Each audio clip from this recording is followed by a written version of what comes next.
नमस्कार, मी श्रेयस आणि आपण ऐकत आहात सरकार नामाचं विशेष पॉडकास्ट राजकारण. लोकसभेच्या निवडणुकांआधी विधानसभेच्या निवडणुकींचा हंगाम सुरू झाला आहे. ईशान्येकडील राज्यांच्या निवडणुकांनी त्याची नांदी झाली. मात्र देशाच्या राजकारणावर प्रभाव पडेल असं निवडणुकांना सामोरं जाणारं पहिलं राज्य कर्नाटक हे आहे. तिथली निवडणूक जाहीर झाल्यानं राष्ट्रीय राजकारणातील स्पर्धेला उधाण येईल. कर्नाटकची निवडणूक अनेक अंगांनी महत्वाची आहे. याचं एक कारण काँग्रेसला कितीही नाकारलं तरी 2014च्या निवडणुकीत भारतीय जनता पक्षासमोरचा देशभर पर्याय देऊ शकणारा तेवढा एकच पक्ष आहे. जिथं प्रादेशिक पक्ष बलदंड आहेत तिथं या पक्षाला त्या पक्षांशी जुळवून घ्यावं लागेल अशी स्थिती आहे. मात्र विरोधकांच्या यशाचं गणित हे जिथं भाजप आणि काँग्रेस यांच्यातच थेट लढत आहे अशा राज्यात कल कोणता यावर अवलंबून असेल. कर्नाटक हे असंच राज्य आहे. या राज्यात धर्मनिरपेक्ष जनता दल धजद हा आणखीन एक लक्षणीय पक्ष असला तरी लढतीत भाजप आणि काँग्रेस यांची ताकद प्रामुख्यानं पणाला लागेल असं दिसतं. आणि या राज्यात तिथल्या भाजप सरकारच्या कर्तृत्वानं यशाची संधीही असू शकते. याच राज्यात भाजप लोकसभेसाठीच्या प्रचार व्यूहाची चाचपणी करण्याची शक्यता आहे. इथं भाजप आणि काँग्रेस किंवा विरोधकांचा वैचारिक, राजकीय, सामाजिक कार्यक्रम यांचा थेट टकराव होणार आहे. भाजपला अर्थातच मतांचं ध्रुवीकरण त्यांच्या हिशोबानुसार म्हणजे जमेल तितकं अल्पसंख्य आणि बहुसंख्याक या आधारावर व्हावं असं वाटतं. कर्नाटकात निवडणुका जवळ येतील तसं भाजपच्या केंद्रीय नेत्यांचे दौरे वाढले आहेत. पंतप्रधान नरेंद्र मोदी आणि केंद्रीय गृहमंत्री अमित शहा यांच्यासह अनेक मंत्री सातत्यानं कर्नाटकात जात आहेत. त्यांची विधानं पाहता भाजपचा भर ध्रुवीकरणावर असेल हे स्पष्ट दिसतं. कर्नाटकातील जातगणित हाही एक कळीचा मुद्दा ठरतो. तो भाजप किती खुबीनं हाताळतो यालाही महत्त्व असेल. खास करून भाजपच्या पाठीशी सातत्यानं उभ्या राहिलेल्या लिंगायत समूहाला सोबत ठेवणं हे आव्हान बनत आहे. कर्नाटकातील भाजपचे सर्वात प्रभावी नेते येडियुरप्पा यांचं आणि भाजपच्या शीर्षस्थ नेतृत्वाचं फार जमत नाही हे उघड आहे. ज्यांना इच्छा असूनही मार्गदर्शक मंडळ नावाच्या अडगळीत टाकता येत नाही अशा मोजक्या नेत्यात येडियुरप्पांचा समावेश आहे. लिंगायत समूहाला भाजपसोबत जोडण्यात येडियुरप्पांचा वाटा मोठा होता. त्यांची प्रत्यक्ष निवडणुकीत भूमिका काय याला महत्त्व असेलच. काँग्रेसनं एकसंधपणे प्रयत्न केल्यास हे राज्य मिळवणं अशक्य नाही. भाजपला मात्र ते टिकवण्यासाठी कसरत करावी लागेल. तुलनेत चांगली स्थिती असूनही हे राज्य जिंकता न आल्यास त्याचा काँग्रेससाठी लोकसभेच्या तयारीवर मोठा परिणाम होऊ शकतो.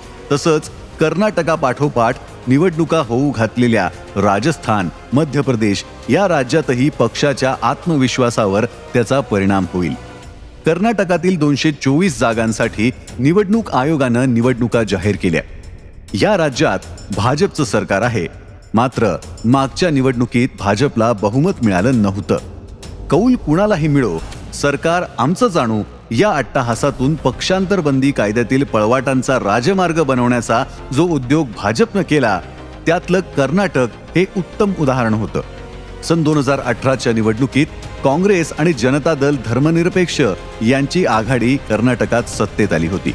सत्ता स्थापनेपासूनच ही आघाडी खिळखिळी करण्याचे प्रयत्न सुरू झाले आणि जुलै 2019 मध्ये ते सरकार गडगडलं. आघाडीतील काही सदस्यांनी राजीनामे दिले आणि सरकार अल्पमतात आलं. राजीनामे देणाऱ्या सदस्यांनी भाजपमध्ये प्रवेश केला आणि ते पोटनिवडणुकीत विजयीही झाले. यातून भाजपनं लोकनियुक्त सरकार अल्पमतात आणण्याचं एक नवच तंत्र राबवलं होतं. या ऑपरेशन कमळच्या आणखी आवृत्त्या मग केंद्रातील सत्तेच्या बळावर काढल्या गेल्या. सत्ता ताब्यात घेताना भाजपनं आपला 75 वर्षांनंतर नेत्यांना विश्रांती देण्याचा नियम बाजूला टाकून येडियुरप्पा यांच्याकडे सूत्र सोपवली. मात्र त्यांनाही जुलै 2021 मध्ये हटवण्यात आलं आणि बसवराज बोम्मई यांच्याकडे कर्नाटकची सूत्र देण्यात आली. त्यांचा कारभार पक्षानं निर्धास्त राहावं असा नाही. अकार्यक्षमता आणि गैरव्यवहाराचे आरोप हे त्यांच्या कारभाराचं वैशिष्ट्य बनतं आहे. 40% कमिशनखोरीचा आरोप याच काळातला. या पार्श्वभूमीवर अजूनही संघटन टिकून असलेल्या काँग्रेसला या राज्यात लक्षणीय संधी आहे. निवडणुकीत तपास यंत्रणाचा वापर, धार्मिक ध्रुवीकरण की जात गठ्ठ्यांचं ध्रुवीकरण, राहुल गांधी उपस्थित करत असलेल्या हिंडनबर्ग अहवाल आणि अदानी सरकार संबंधांचा मुद्दा, मोदी यांची प्रतिमा, अशा अनेक गोष्टी पणाला लागल्या आहेत. भाजपची स्थापनेपासूनची वाढ प्रामुख्यानं उत्तर भारतात झाली. दक्षिणेत पक्षाला कधीच मध्यवर्ती स्थान मिळालं नाही. कर्नाटक हे दक्षिणेतलं भाजपला यशाची चव दाखवणारं पहिलं राज्य आहे. साहजिकच तिथं सत्ता राखणं हा भाजपच्या दक्षिण भारतातील मुसाफिरीतला महत्वाचा भाग आहे. लोकसभेसाठी उत्तर भारतातून भाजपनं जवळपास कमाल यश मिळवलं होतं. दक्षिणेत कर्नाटक वगळता भाजपला असं यश मिळालं नाही. आता ज्या प्रकारच्या यशाची अपेक्षा पक्षाला आहे त्यात उत्तरेतील कमाल मर्यादा गाठल्यानंतर दक्षिण आणि पूर्वेकडेच जावं लागेल. त्या दृष्टीनं कर्नाटकचा निकाल भाजपसाठी मोलाचा, तर हे दक्षिणेतील राज्य जिंकणं काँग्रेसला आपलं अस्तित्व कायम असल्याचं दाखवण्यासाठी गरजेचं. देवेगौडा पिता पुत्राला राज्याच्या आणि देशाच्या राजकारणातही प्रस्तुत राहायचं, तर सत्तेवर प्रभाव टाकण्या इतपत यश मिळवावं लागेल. त्यासाठी त्यांना कर्नाटकची निवडणूक महत्वाची. साहजिकच ही निवडणूक लढताना कोणतीही कसर सोडली जाणार नाही. कर्नाटकातील भाजपमध्ये सारं काही आलबेल नाही हे उघड आहे. बोम्मई यांचं राज्य अनेक आघाड्यांवर अपयशी ठरतंय. भाजपच्या हिशोबात राज्यातील मुख्यमंत्री कोण यापेक्षा कायम मोदी यांचा चेहरा निवडणुकीत पुढं ठेवण्याला प्राधान्य दिलं जातं. ते कर्नाटकातही होईल.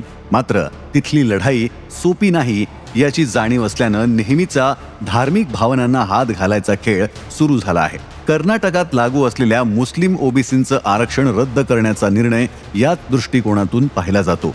अखेरच्या क्षणी केलेली ही खेळी म्हणजे विरोधकांना खोड्यात अडकवण्याच्या तंत्राचा भाग आहे. मुस्लिम आरक्षणाचं समर्थन केलं तर भाजपवाले लांगुल चालनाचा आक्षेप घ्यायला मोकळे. आरक्षण काढून घ्यायचं समर्थन म्हणजे भाजपच्या भूमिकेला पाठिंबा. त्यातून या निर्णयामुळे खुश होणारे निर्णय घेणाऱ्यांच्या बाजूला जाण्याची शक्यता, असा पेच विरोधकांसमोर या निर्णयानं टाकला आहे. कर्नाटकात मुस्लिमांमधील ओबीसींना 4% आरक्षण 2B या आरक्षण श्रेणीतून दिलं जात होतं. निवडणुकीच्या तोंडावर भाजप सरकारनं हे आरक्षण रद्द केलं आणि 2C आणि 2D नव्या श्रेणी तयार करून या आरक्षणाचा लाभ वक्कलिग आणि लिंगायत या 2 प्रमुख समूहांना मिळेल अशी व्यवस्था केली. कर्नाटकात या 2 जातींचं प्राबल्य स्पष्ट आहे. यातील वक्कलिंगांचा पाठिंबा प्रामुख्यानं धर्मनिरपेक्ष जनता दलाला मिळत आला आहे, तर लिंगायत मोठ्या प्रमाणात भाजपसोबत राहिले आहेत. कर्नाटकातील जात गणितं सांभाळतानाच या निर्णयातून मुस्लिमांचं आरक्षण काढून ते या जातींना दिल्यानं जातींना हिंदुत्वाच्या आवरणात आणायचा प्रयत्न सुरू झाला आहे. या निर्णयाचा भाजप प्रचारात जोरदार लाभ घेईल. केंद्रीय गृहमंत्री अमित शहा यांनी धर्मावर आधारित आरक्षणाची राज्यघटनेतच तरतूद नाही असं सांगून ही दिशा दाखवली आहे. मुस्लिमांचं आरक्षण रद्द केल्यानंतर हा समूह विरोधात उतरेल हे भाजपलाही समजत असेलच. मात्र तसं केल्यानं हिंदू मतांचं एकत्रीकरण झालं तर अधिक लाभाचं. दुसरीकडे ओवैसींच्या पक्षापासून आपपर्यंतचे दावेदार मुस्लिम मतात विभागणी करतील असाही होरा यामागं असेल.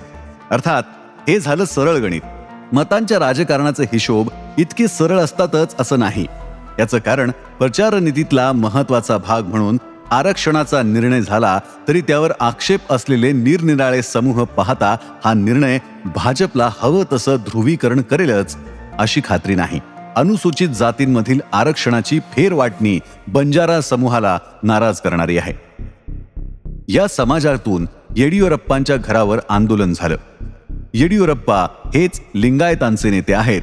त्यांच्यामुळे आरक्षणाची नवी वाटणी बंजारा समूहाला फटका देणारी झाली असा त्या समूहाचा समज आहे. या गटाला अनुसूचित जातीतील आरक्षणाच्या फेरवाटणीत 4.5% वाटा मिळाला.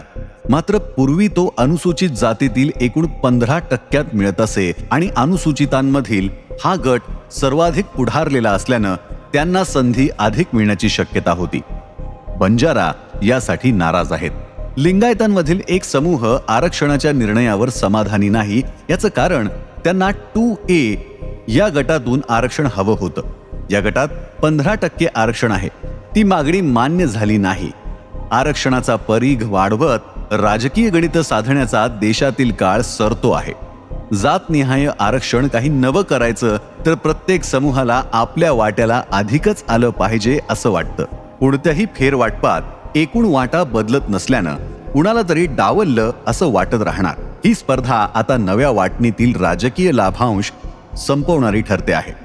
केंद्र सरकारनं सर्व प्रकारच्या आरक्षणांच्या मागण्यांना बगल देत आर्थिक मागासांसाठी 10% आरक्षण आणलं, ते ह्याच कोंडीतून वाट काढण्यासाठी. म्हणूनच कर्नाटकातील नव्या वाटणीचा गाजावाजा मुस्लिमांचं आरक्षण गेलं म्हणून केला गेला, तरी त्यातील तपशील आणि त्याच्यावरच्या प्रतिक्रिया पाहता हे उलटणारं प्रकरणही ठरू शकतं.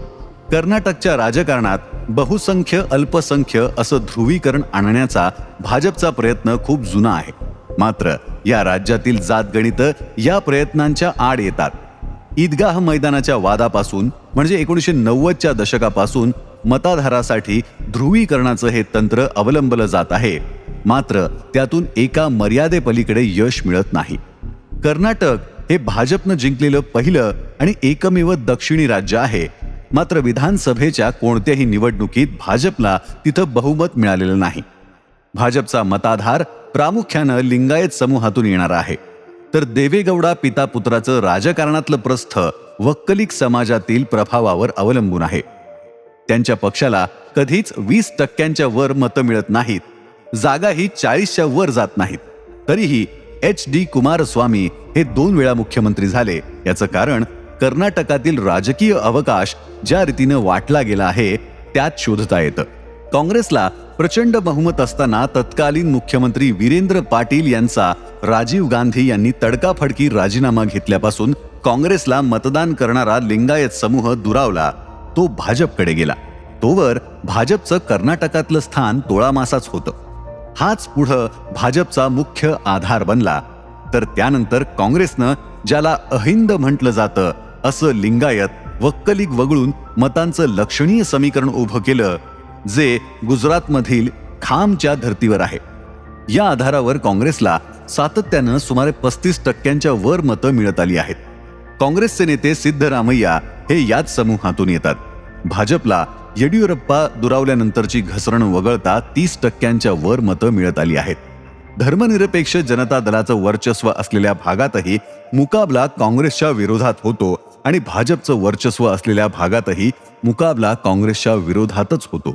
याचं कारण पुन्हा जातगठ्ठ्यांचा आधार आणि त्या समूहांची निरनिराळ्या भागात एकवटलेली संख्या. भाजपला हे गणित निर्णायकरित्या तोडायचं आहे. मात्र ते कर्नाटकात अजून तरी जमलेलं नाही. आरक्षणाचा निर्णय किंवा हिंदुत्वाचा आक्रमक प्रचार व्यूह ह्यातूनच उभारला जातो आहे. भाजप आणि काँग्रेस या दोहोत अंतर्गत वाद स्पर्धा आहेतच. येडियुरप्पांच्या मुलाच्या पक्षातील प्रभावाला शह देण्यासाठी अन्य नेते प्रयत्न करत असतात. काँग्रेसमध्ये सिद्धरामय्या आणि DK शिवकुमार यांच्यातील स्पर्धा आहेच. निवडणुकीत जात धर्माचा वापर, पैशाची उधळण, सवलतींची खैरात, अस्मितांना चुचकारण्याचे प्रयोग असं सारं काही होईल. कर्नाटक काँग्रेससाठी देशाच्या राजकारणातील अस्तित्व अधोरेखित करण्याची परीक्षा आहे. त्यात काँग्रेस पक्ष यशस्वी झाला तर त्याला लोकसभेसाठी अधिक ताकदीनं उभं राहता येईल. भाजपसाठी कर्नाटक जिंकणं हा दक्षिणेतील नव्या मोहिमेचा आरंभ आणि लोकसभेत पुन्हा बहुमतासाठीचं गणित जमवण्यासाठी महत्वाचा असेल. धर्मनिरपेक्ष जनता दलाला मात्र काहीही होवो, विधानसभा त्रिशंकू व्हावी इतकंच वाटत असेल. ह्या निवडणुकीत अदानी प्रकरणात केंद्र सरकारवर सुरू असलेल्या भडीमाराकडे, तपास यंत्रणांचा गैरवापर होत असल्याच्या आक्षेपांकडे आणि राज्य केंद्र असं डबल इंजिन सरकार महागाई, बेरोजगारीपासून ते रोजच्या जगण्यातल्या प्रश्नांना उत्तर देण्यात अपयशी ठरत असल्याच्या ठपक्याकडे लोक कसं पाहतात याची ही चाचणी होईल. म्हणूनच कर्नाटकचं रण आणि त्याचा निकाल त्या राज्यापुरता उरत नाही. मुद्दा हाच की लोकांचे प्रश्न निवडणुकीच्या अजेंड्यावर मध्यवर्ती ठरणार की अस्मितेची प्रतीकं, जात धर्माची गणितं आणि त्यावर आधारलेलं ध्रुवीकरण हाच अजेंडा बनणार.